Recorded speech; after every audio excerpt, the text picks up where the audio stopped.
Hello, YouTubers, friends, compatriots, bootlickers, shills, desolate serfs, peasants, vassals, Bedouins, arms dealers, camel jockeys. I'm a useful idiot, and today I want to talk about Libya and all the arms flowing out of Libya. And I watched a video recently about these arms that are flooding out of Libya. And of course, the attention was brought to this issue when the Tuaregs and the so-called Al-Qaeda elements in Mali ended up being heavily armed due to arms that they got from Libya. And apparently they're spreading all over the place. I guess there's similar things going on in Nigeria, Mauritania, Morocco, and a lot of these arms are being seen as far as Egypt and Syria as well. And oddly enough, the flood of guns has made the prices drop, so business isn't so good for the usual dealers. And 87 Libyan smugglers have been arrested so far just in Algeria. So this is an interesting phenomenon. So I decided to look into this a little bit more and find out exactly how big a problem it is. And I followed the money, and I followed the history a little bit, and it turns out to be pretty interesting. So recently in Algeria, well, February of 2012, 2 caches of arms were found and buried in the desert in Algeria. And I was shocked to find that there was 43 anti-aircraft missiles that were buried on the border between Libya and Algeria, on the Algerian side. So we were smuggling out some pretty serious hardware, and also shoulder-fired surface-to-air missiles. And Gaddafi apparently had one of the largest stocks of shoulder-fired surface-to-air missiles in the world, 20,000. So there's a lot of hardware flowing out of Libya. And they said this would happen. The government claims it wasn't going to happen. Then it did happen. The government claims it didn't happen. And it's happening. And these guns are showing up everywhere.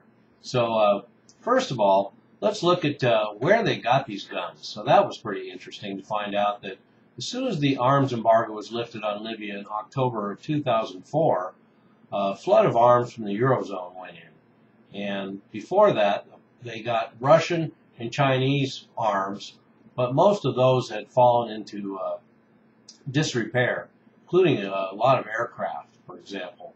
But between 2004 and 2009, nearly $1 billion worth of arms was bought by Libya from the Eurozone.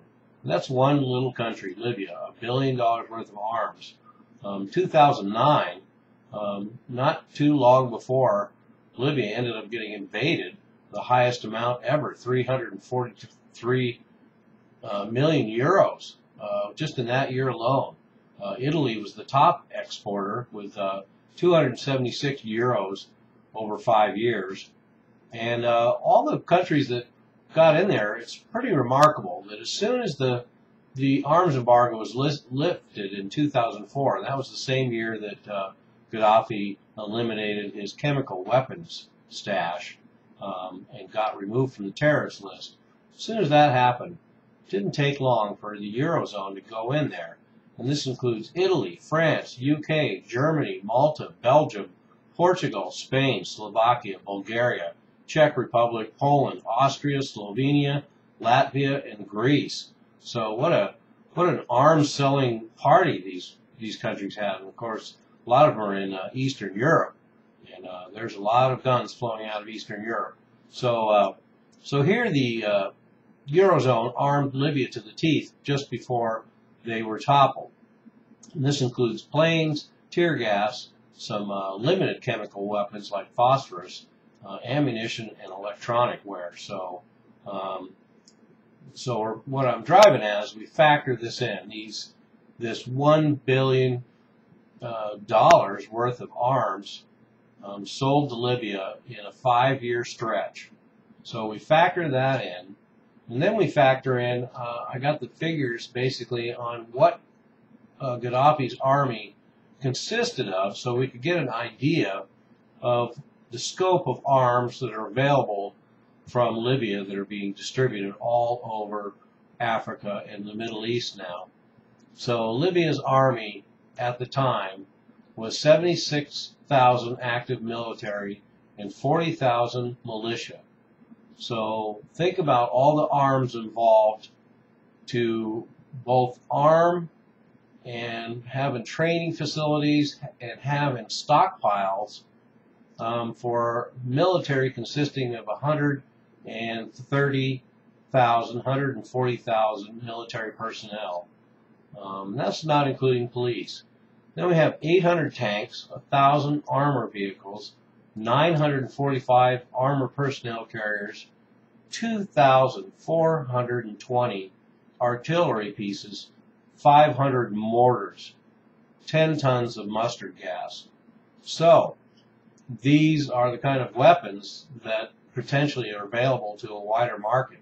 I don't know how much of Gaddafi's military is intact now, or what kind of military there is there now, but I would assume that a great deal of this material is ending up all over the place. And the pictures of the war zone in Libya would bear out that there was piles of weapons and guns everywhere, and it was available for anybody that had the wherewithal to drag it away. And drag it away they did. If you can find 43 anti-aircraft missiles buried in the desert in Algeria.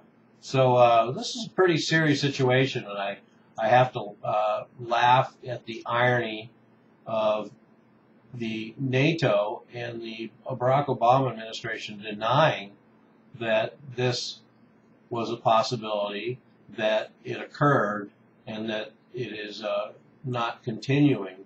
And I can only assume that they're aware of it now, as these guns have been proven to show up. Some of them very, very advanced, high technology weapons shipped in from the Eurozone, now being spotted in photographs showing all the way up to Afghanistan and Syria, and in great enough numbers to show that there's a heavy flow of weapons coming out of Libya. So anyway, the legacy of Libya lives on, and just remember that the ghost and legacy of Libya will live on, and the violence that will spread across Africa and will continue in the Middle East for the foreseeable future.